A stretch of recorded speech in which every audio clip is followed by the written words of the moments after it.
النقطة دائما نجد انه في لاعب ساقط في الخلف احيانا يقوم بالدور هذا. كرة خاطئة مرة أخرى لصالح الشباب الشيحان وفرصة للشيحان، الهدف الثاني. برافو برافو يا شيحان، جولين في دقيقتين. حلو للشبابين، برافو يا عبد الله. الشباب استطيع ان يا ولد برافو عليك يا شيحان. الشباب استطيع ان اقول حسب العطاء اللاعبين في الملعب.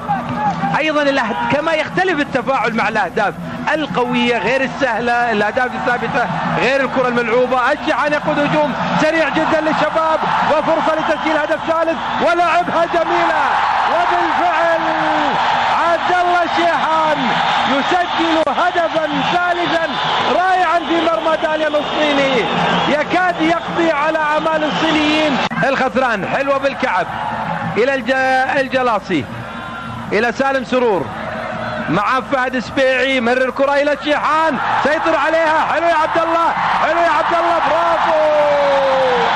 قلنا الشباب في طريقه للرابع وسجل الرابع، ويستحق التحيه والتصفيق الشيحان على الكره الحلوه والملعوبه بشكل جميل ايضا من سالم سرور. خلاص